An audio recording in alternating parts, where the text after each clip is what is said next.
All rise. Judge Andrew Napolitano is here. And, well, the swamp, will they let it happen?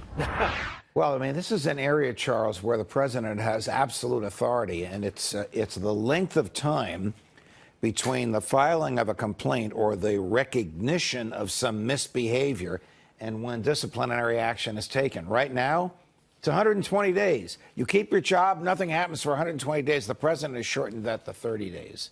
So my hat is off to the president because he's dealing with a civilian workforce of 3 million people, very few of whom are Republicans, very few of whom worked for him or appreciate what he's doing for the government. And one of the promises he made, which is intractable for him to do, you call it draining the swamp, he really means shrinking the federal workforce and making it work better and more efficiently. Can I just jump in here? Because there are 80 federal unions. Judge, I'm just curious how this all developed, because taxpayers spent, according to the GAO, $175 million in the last fiscal year for federal workers who do union duties full time. Right. They don't even do the job we pay them to go to Washington to do. That's the second of the. How is this all developed? Well, you know what I mean? How is it developed? Because nobody has interfered with it. Because the presidents have feared the unions. Republicans. It's contractual, have feared the unions. right? I once had a contact with Ronald Reagan, and I sent the message, sell the post office. Yes. And the information came back, we're terrified of the postal union. Yes. Yeah. No matter which party is in power, it's a fear of the voting bloc of the unions.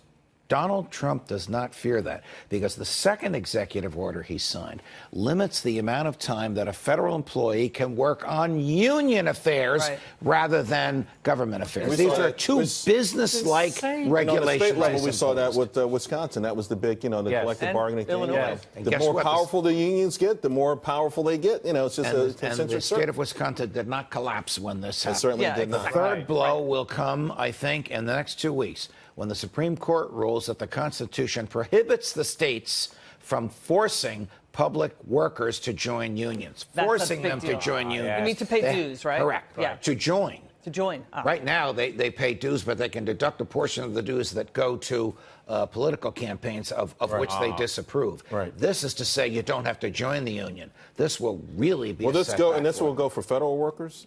Or just private? State workers. Okay. The federal challenge hasn't happened yet. Okay, because that's really the last big strong block for these unions anyway. They've dwindled dramatically in the private sector. The only way they get their numbers is using the force of the government to compel membership. Yeah. They can't provide a service that people want where they would join voluntarily. It's so drain the swamp and pathetic and ridiculous. Sorry. Well, he's doing the right cash thing. for slackers. Well, listen, that's what I would call it. Cash for slackers. The bureaucracy is marbled in there big time, and this is a big way of jarring it loose. Yes. All right, Judge. Absolutely. Thanks a lot. Always appreciate it. See you later, guys. Thank you. God bless you. And God bless America.